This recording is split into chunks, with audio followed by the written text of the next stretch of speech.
For many Selenium commands, we need a target. Target is nothing but it uniquely identifies the web element. In the context of web application, you'll be having so many web elements like buttons, input elements, and links, images.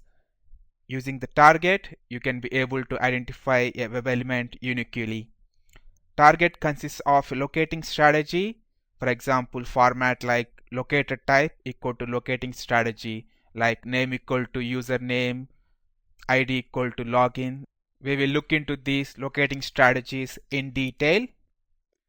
First one is locating by identifier. It was default type earlier, but now it's not recommended because it's not supported by WebDriver.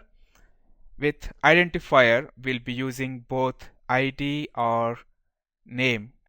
The first element with matching ID attribute is used. If there is no element with matching ID, then the first element with matching name attribute is used. For example, you can just say identifier equal to login, and login could be ID or name. You can just say login as well because it's the default strategy and it picks up the type as identifier.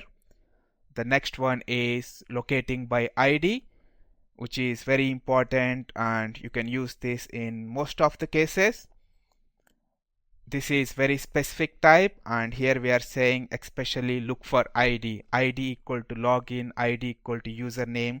Here we are specifically saying we want to look for ID only.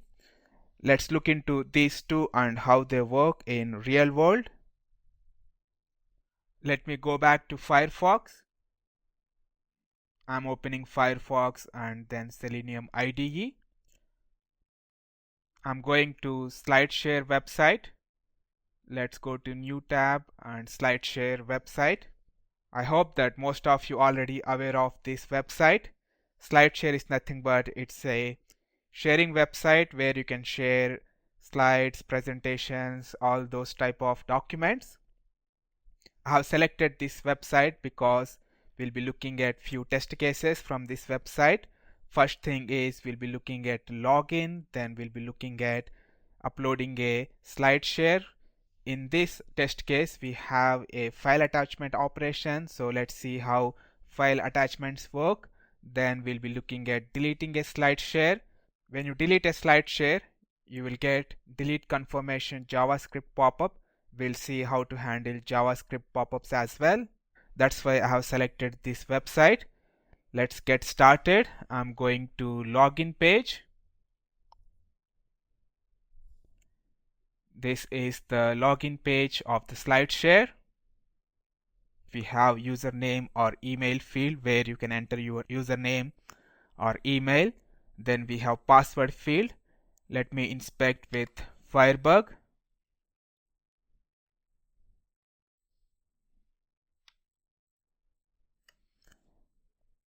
We have a field set tag. In the field set tag, we have two paragraph tags, and under one paragraph we have user login field, and on another paragraph we have user password field. I just want to see this specific tag, so I can select that and say edit. Let me give more spacing so that we can just see username and password fields.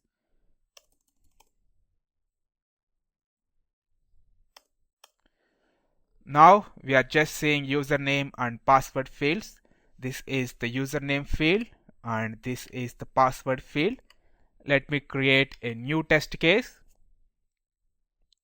Let me go to the first step. Here we'll be first looking at identifier. To locate username or email, to locate this field, what I can say is I can use identifier equal to user login. If I say identifier equal to user login and click on find, you can see it's matching to username field. It will look for the first element with matching ID, and that's the username field. If I give here user login, both are same. let me change name here to user name, user login name. If I look for this one, click on find, you can see it's finding username field. With identifier strategy, it will first try to find out the element with matching ID. If there is no element with matching ID, it will try to find out the element with matching name. Here it's finding the element with matching name. You can just use user login name. There is no need to give any locating strategy type, and if you click on find, it is still going to match because the default type is identifier and it's going to take either ID or name. That is how it works. Sometimes people wonder, if I just give a word like this without ID or name, how it's going to work, because by default it's taking identifier strategy. Remember that this is not supported in WebDriver. Now let's look at ID. ID is nothing but we are specifically saying look for ID only. We can just say ID equal to, let's take user password field. I can say ID equal to user password, click on find. You can see it's matching to the password field. If I change username field with the same ID, I'm just giving the same ID and click on find. You can see it's matching to the username field now. Most important thing is, whether it's Selenium IDE or Selenium WebDriver and whatever locating strategy you use, ID, name, Xpath Attributes or Xpath Relative, whatever different types of locating strategies use, it's always going to match the first element, the first occurrence matching to the locating strategy. Now let's look at name and link text locating strategies. Locating by name, and in this strategy we'll be using name attribute. We'll be saying that name equal to username, name equal to login. We are especially saying look for name property and this is the value. The next one is locating hyperlinks by link text. Whenever you have links, this is really useful. You can use the display text there and you can say link equal to link text. For example, if you have a link with sign in text, you can say link equal to sign in to represent that link. And as always, remember, always the first matching one is used. Let's look into these two and how they work. We are back to Firefox and IDE.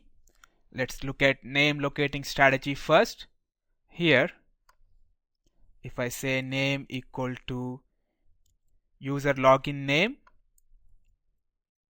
and click on find, you can see it's matching to username field. And in the same way, if I say let me change the name here 123 and name equal to user password 123, click on find, you can see it's matching to password field. With name strategy, it always matches to the first element with matching name. The next one is link text. I'm looking for a link. I think this is a link. If I inspect that element, it's a anchor tag which is a link, and inside the link text is sign up for a SlideShare account. I can easily say link equal to, always good to copy paste. Let me copy it, Control C and then Control V. If I click on find, you can see it's matching. You should be careful if some mistake, for example, if I enter capital A, it's going to fail. Let's see. You can see it's saying that sign up for a SlideShare account, it cannot find. Let me check forgot password. That is also a link. So I can just say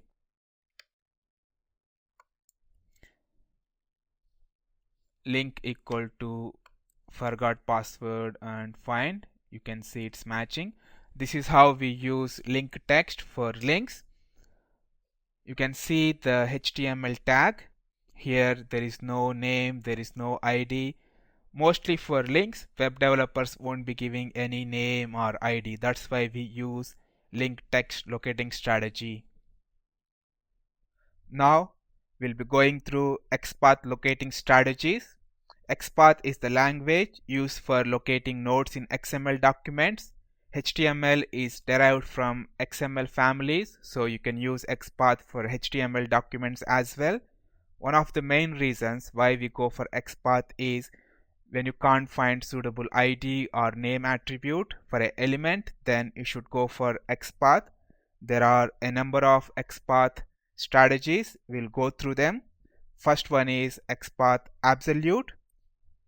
Xpath Absolute is nothing but it's using the complete XPath from the root HTML tag to the specific element. It's using the whole element tag path. If you see the example, you can see HTML, body, div to div, and up to the input tag. It's using the complete path. This is not recommended to use if the location is changed or if the element is under some other parent, then it's going to break. Going to the next one, which is Xpath Attributes. It's always good and recommended to use Xpath Attributes.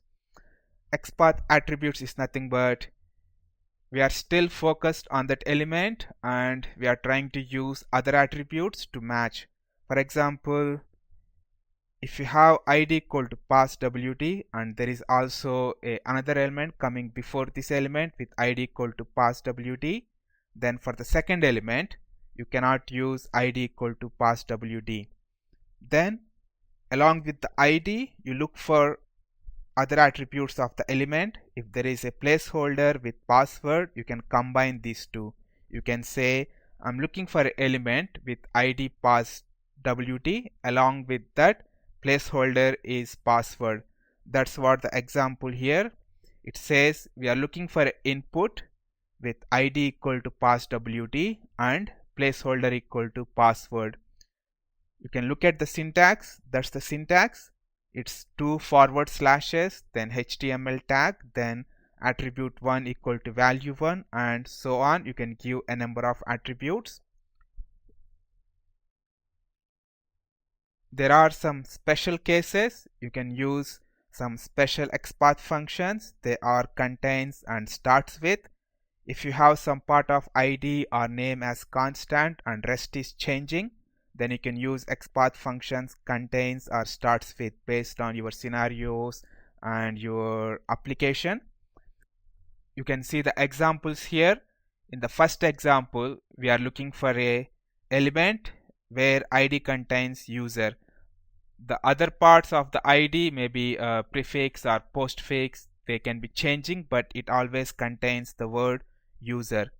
In the second example, we are looking for an element where name starts with word pass. After pass, it can be changing or some dynamic words, but it always starts with pass. These are really useful when you have ID or names, or even you can use other attributes as well like value or placeholders. When they are not constants and some parts are changing, you can concentrate on the static part and you can use contains or starts with, and you can specify conditions based on them and try to match to the elements. Let's see how Xpath Absolute, Xpath Attributes, Contains and Starts with, how they work. I'm on SlideShare login page. I'm going to refresh this page. Now let's inspect username field. This is the input tag representing username field. If I right click and click on copy XPath, it's going to give me absolute XPath. Let me paste that here. You can see here it's starting from HTML tag, then body, div, and up to the input tag. It's the complete XPath from the HTML root to the specific element. Actually, we need to give one more forward slash to make it work. If I click on find, you can see it's matching to the username field. Anyhow, Xpath Absolute, it's not recommended to use. If the position changes or the parent changes, it's going to break. Let's look at Xpath Attributes. I'm going to field set tag and click on edit. I'm giving more spacing so that we can just see username and password fields.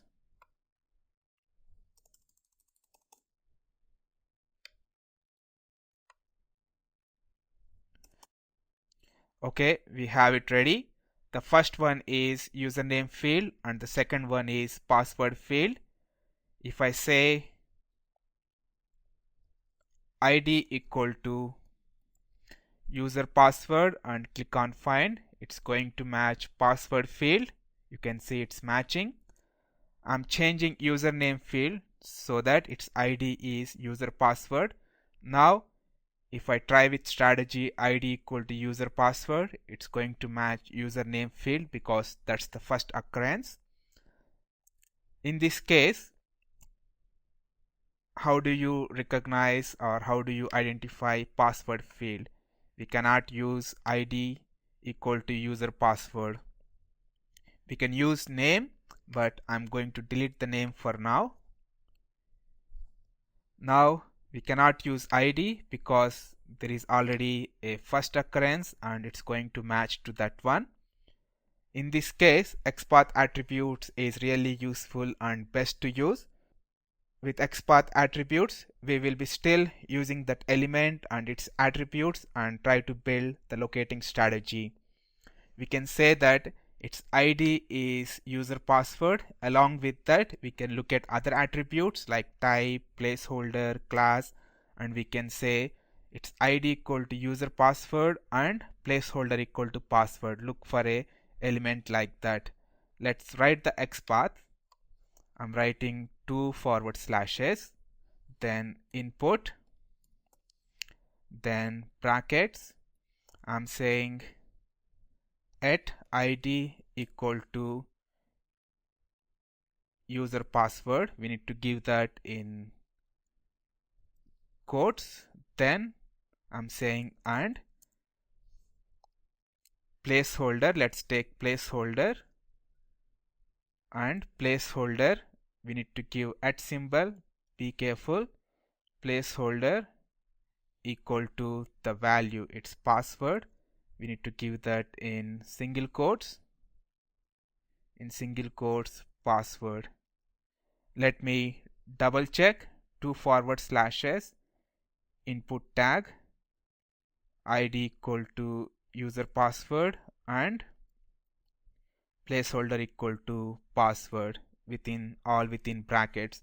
It looks good. If I click on find, you can see it's matching to the password field. This is how, let me maximize here. This is how we use Xpath Attributes. Xpath Attribute is really great. If the location changes or the parent changes, there won't be any problems because the strategy is based on the attributes of the element, so it's always going to match. Now we will be looking at contains and starts with Xpath Functions. Let me change the ID here. For example, say ID is some changing words and then user ID and then again some changing words. Let me delete underscore password. This is the ID for the username field, and let me change the name. I'm adding few characters at the end. Let's say they are dynamic and they are going to change. We are assuming that for ID attribute, user ID is going to be static. Whatever prefix and postfix digits, they are going to change. And for name, user login is going to be static, and whatever letters after that, they are going to change. In this case, what do you do? In this case, it's really good to use Xpath Contains or Xpath Starts With. I'm going to new step. I'm saying let's use contains with ID. I'm saying input tag, and within brackets I'm saying contains, and we are looking for ID, so at ID, and it's going to always contain user ID. Now if I click on find, you can see it's matching to username field. This is really useful if you have some part of the element changing. Now let's look at starts with. Here in the name we have last 3 digits always changing, so I can say input within brackets starts with, and it's at name, and it always starts with user login. Let me copy that.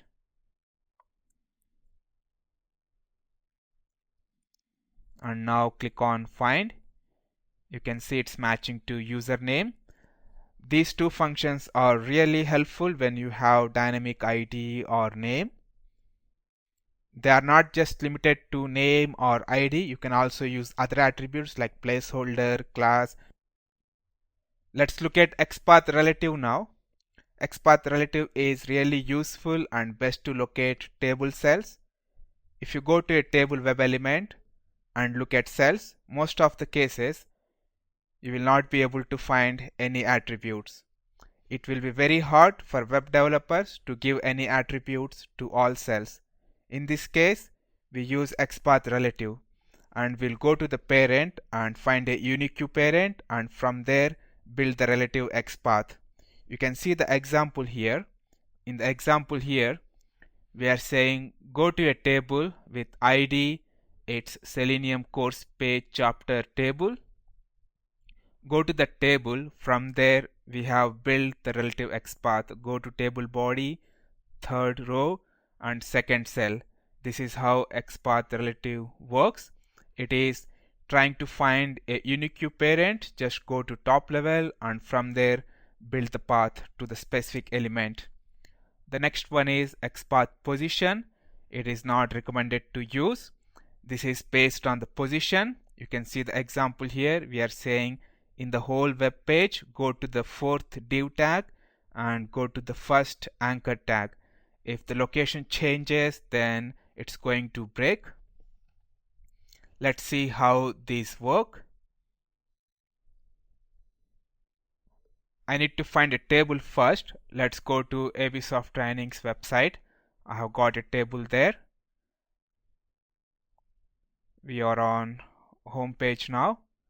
Let's go to Selenium training page. Let me scroll down. You can see here we have a table. This is the chapter table. Let's say that we want to inspect this element and we want to write a locating strategy for this element. Right click and say inspect with Firebug. You can see that it's a cell tag. There is a table tag. Let me maximize. There is a table tag, and in that table it's third row and second cell. This is the cell we want to locate. If you see here, there is no ID or there is no name or other attributes. For cells, it's going to be really hard for web developers to give any attributes. It's just going to be TD like that. In this case, how to identify this element, how to write locating strategy, we use Xpath Relative.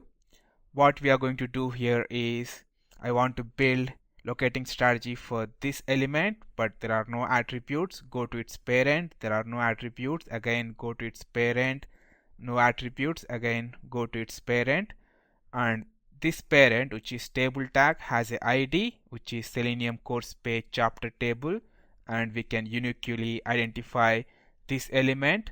What I can do here is, from that parent I can build my locating strategy. From that parent I can build Xpath Relative locating strategy. Let me right click and perform some action using Selenium IDE. Let's go for asset text. Let me delete this. And if you see here, that's what Selenium IDE has done. If you look at target dropdown, that's the Xpath ID relative locating strategy. It's saying that it's looking for a table with ID Selenium course page chapter table. From there, table body, third row and second cell. And it has got value to verify. If I click on find, you can see it's matching, and if I run asset text, you can see it's passing. This is how it works with Xpath Relative. With Xpath Relative, if you cannot build with that element, we'll go up to its parents up to a level from where you can uniquely build the XPath. Now let's look at XPath position. If you see the drop down, you can see there is another XPath, which is XPath position. It is nothing but it's saying in the whole web page, get me third row and second cell. If I click on find, it is still finding. If I run that one, it's passing. This is XPath position. It's just using the position, and this is not recommended to use. If the position changes, it's going to break. So far, we have seen different XPath locating strategies. Hope this is going to be really helpful to you. There are other ways of locating as well. You can locate by DOM, which is nothing but we use the document object model and we locate the elements. Then you can locate by CSS as well. You can use CSS selectors and locate based on classes, or even you can use ID with CSS. But so far, whatever strategies we have discussed, they are great and they are more than enough. You can use them in almost all cases. You can go to this W3 Schools Xpath tutorial if you want to get more in-depth and advanced information on Xpath. Now coming to locating strategies. Based on my experience and what works well, these are my recommendations. First, go by ID, which is really a great way. Web developers give a unique ID for web elements. Then if ID is not available or you can't use, then go for name. Then we have always for link. Link text is a great way. If these three are not working or you cannot use, then go for Xpath Attributes. Then finally we have Xpath Relative. You should be careful when using Xpath Relative. If the path is too long, there is a chance that it can break. As long as it is from immediate parent, like in case of tables, it's going to be fine. Then the final thing is using Selenium IDE Target field to get locators. It's a great way. You can use Selenium IDE Target field and find out different locating strategies. For example, I'm going back to Firefox. I'm going to SlideShare login page. Let me refresh this page. Now, if I do some action on this element using Selenium IDE, let's go for verify value. Let me get this to bottom. Right now there is no value, so it's not giving me any value. It is verify value command, and that's the target. Click on find. It's finding username field. If you click on this drop down, Selenium IDE is going to show all different ways that it can use to locate that element. You can use Xpath Attributes, then ID, name, CSS, Xpath ID Relative, and Xpath Position. These are all different ways that Selenium IDE can use to identify that element, and they also work in the WebDriver as well. This is really a useful feature whenever you have issues with locating an element or whenever it's confusing. You can always do an action on it using Selenium IDE and then go to the target drop down and find out what's the best locating strategy that works for you. With this, we are done with locating strategies. We have gone through identifier, ID, name, link text, XPath, all different types of locating strategies.